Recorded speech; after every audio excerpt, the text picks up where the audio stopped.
Hi, my name is Georgia. My name is Diana. And we did our project on anorexia nervosa. So what is anorexia nervosa? So it is a mental illness characterized by self-starvation, marked weight loss, and malnutrition.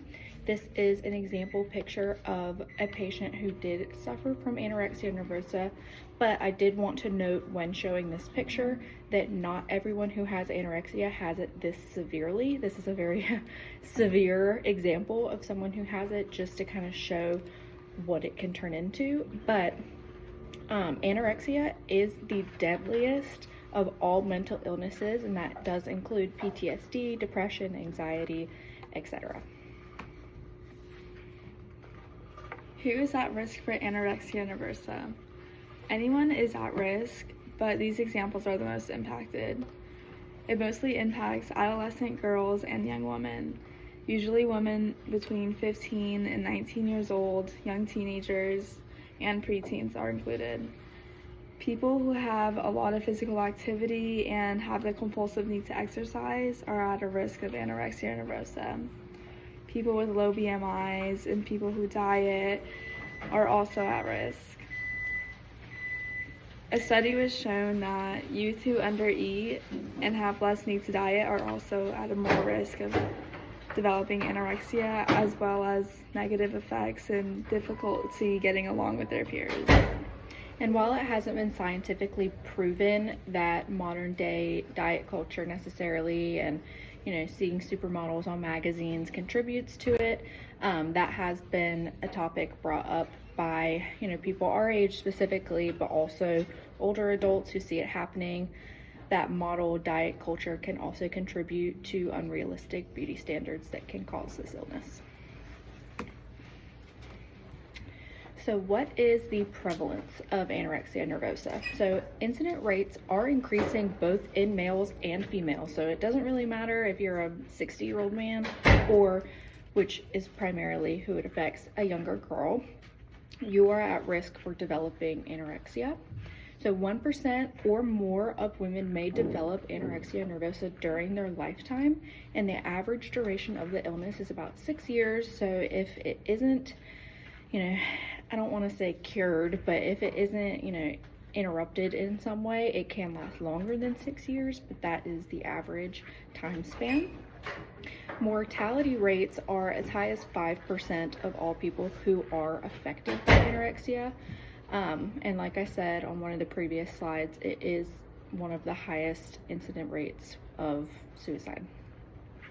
Kind of piggybacking off of that, patients carry a 10-fold increased risk of suicide as compared to someone who does not have anorexia nervosa.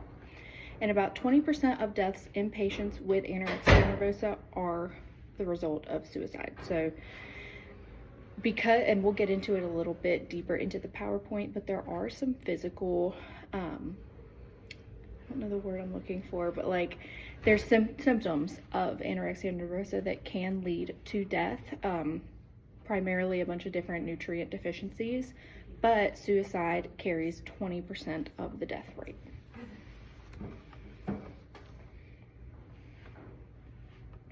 Some health complications of anorexia.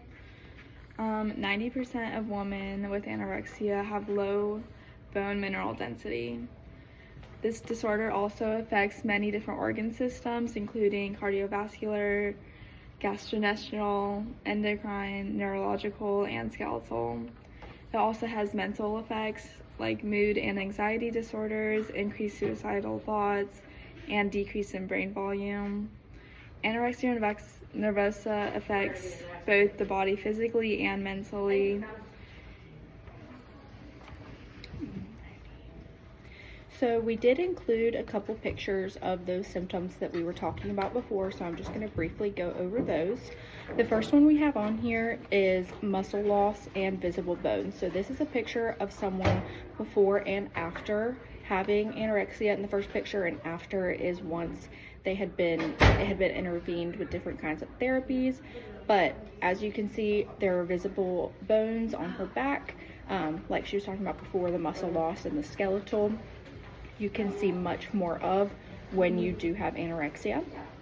Hair loss is also a big factor that comes into play when people do have anorexia because of those nutritional deficiencies, which we are learning about in this class.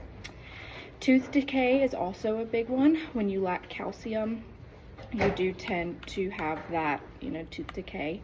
And then also vellus hair. So your body produces hair all over your body when you have anorexia to keep warm, similar to how someone of a normal weight would have goosebumps when they get cold to, regulate body heat. This is what a person who has anorexia, their body does to keep warm. So how can eating disorders, specifically anorexia nervosa, be managed? So a quote that I did take from the source listed at the bottom is, treatment options are subject to ongoing debate and a lack of empiric evidence. So nothing has been scientifically proven to be 100% effective, simply because everyone varies case to case when they do have anorexia. So if a patient requires medical intervention, the following treatments are available: outpatient care, acute medical inpatient care, family-based therapy, cognitive remediation therapy, and exposure therapy.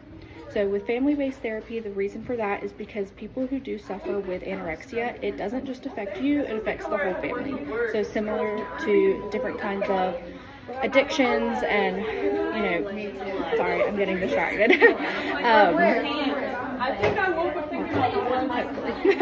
But if not, different kinds of addictions can also have that same effect. But family-based therapy would integrate everyone in the family to help that person, similar to like an intervention. And exposure therapy is another one I wanted to hit on, because basically you are just continuously exposed to the trigger until it becomes less triggering for you. So with all of these, you do need to take into account, though, the patient's medical stability, psychiatric stability, severity of their anorexia, their age, their support system, which goes into the family therapy, and how long they have had the illness before being assessed for which treatment option would be best suited for them. In conclusion, anorexia is a harmful mental disorder and eating disorder that many people struggle with, including young women. Everyone's at risk, but it mostly affects the adolescent woman, as said before, and people with excessive amounts of physical activity and low BMI, which go hand in hand with each other. Anorexia does increase other mental illnesses and has the highest mortality rate of psychiatric disorders. Like mentioned before, it has the highest suicide rate, and also the other symptoms and the other causes from having anorexia is what leads to the mortality rate. Symptoms are not limited to physical, but also mental. It decreases the body's mental health and leads to many health complications. People can recover with various different treatments, including rehabilitation, therapy, and hospitalization. So we need food in order to fuel our brains and our bodies. So that's why it does contribute to mental health as well. And I think that that's something that is oftentimes overlooked when it comes to anorexia and other eating disorders as well. People have the tendency to say, like, well, just eat. But for people who do suffer with anorexia nervosa, it's more than that, and it's bigger than that. It's, that mental strain of, okay, well, I can eat this apple, we'll say, but then I'm going to gain weight. And that's the mental aspect of it, is that a lot of times these young women or other people who suffer with it don't want to gain that weight.